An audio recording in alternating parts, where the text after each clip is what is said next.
Ну і апошняя п'еса «Божий дар». Гэта такая экзістэнцыянальна-фантастычная драма. Сутнасць яе сюжэту коротенька. У Чарнобыльскай зоне, недалёка ад Чарнобыля, сярод лясоў ёсць засценак «Божий дар». У 30-х годах бальшавікі перастраляли там половину людей, то там усе были евангелисты, вероевангельские. И переименовали этот застенок в Октябрь. И вот, когда взорвалась станция, то эти люди, которые спонтанно верили в Бога, они отмовились выезжать со своего места. И сказали так, что мы верим в Господа, просим, как Он нас тут покинул, и как нам радиация не пошкодит. Мы верим в это. Половина выехала, а половина оставалась. И у тым ліку люди, вот молодые, которые учились там в университетах, и они остаются в этом месте, и сапраўды, там по 50-60 тюрем, они живут. И они организовали господарку свою. Тут все описано, як они думали организоваться. Тут есть пара закаханых. Один Андрей у Менску вучыцца на апошнім курсе, піша дыпломную працу, а дзяўчына яго у гэтай вёсцы. Ён таксама веруючы. І яго выганяюць з інстытута.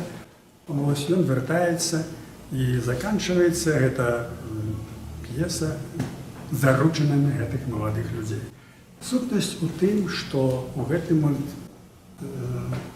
Савецкім Саюзе, у гэтым скопішчы зла, гэтыя людзі знайшлі сабе свабоду, папрасіўшы ў Богу, каб жыць у гэтай зоне, куды ніхто не прыйдзе. І яны кажуць, што як добра быць свабодным, што ніякі камісар, ніякі камуніст, ніякая нечысць нічога туды не ткне носу. А яны там жывуць і радуюцца свабодай.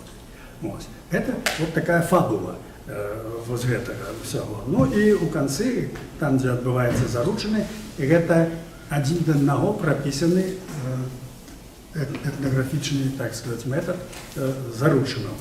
Вот. Значит, я вам только зачитаю апошнюю монолог, потому что кончается заручаны это, когда маршалок кажа, что сыграть вальс для молодого и молодых, сыграют им «Кольки у небе звезд», усе танцуют, спевают, танцуют полонеза, танцуют гэты вальс. Вот. Ну и у концы, когда уже спыняется музыка, вот, Андрей, его зовут Андрей, а его невесту Любка. Вот все кричат: «Слава жениху и невесте, слава Христу, усе, слава на веки веков, слава Андрей, батьки, дозвольте, хочу говорить, душа переполнена от радости и счастья. Все, ну говори уже, Андрей, наперш кажу, что вельми люблю Любку, и все життя любить буду. Все пляскают у латки, выключ, а ну, покажи клясу, правильно, давай, люби, пока любится, ха-ха-ха.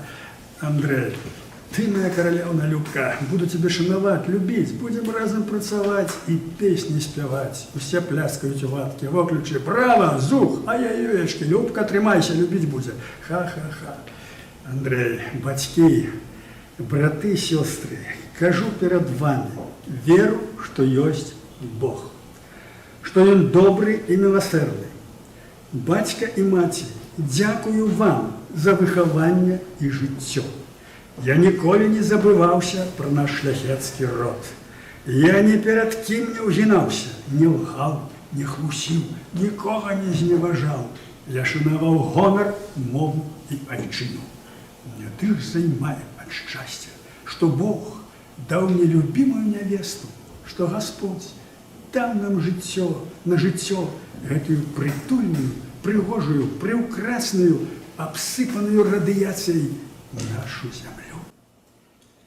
Где только нам дозволено існаваць, бо верим у Яго. Ён прыняў нашу веру, і вось мы живем. І няма тут камісараў, няма бальшавікоў і падлюх, няма іхнай маскоўскай лжы, крыку, лаянкі, языка і пабудовы камунізму.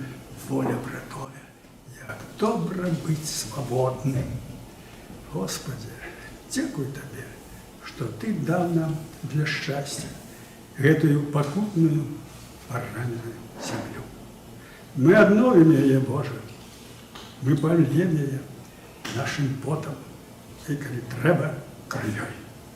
Мы адродзім яе, расквецім, ушануем, уганаруем, мы любім яе. Дзякуй, Господи, за страчаны рай, што вярнуў Ты нам на этой хворай зямлі, дзе няма нечысці.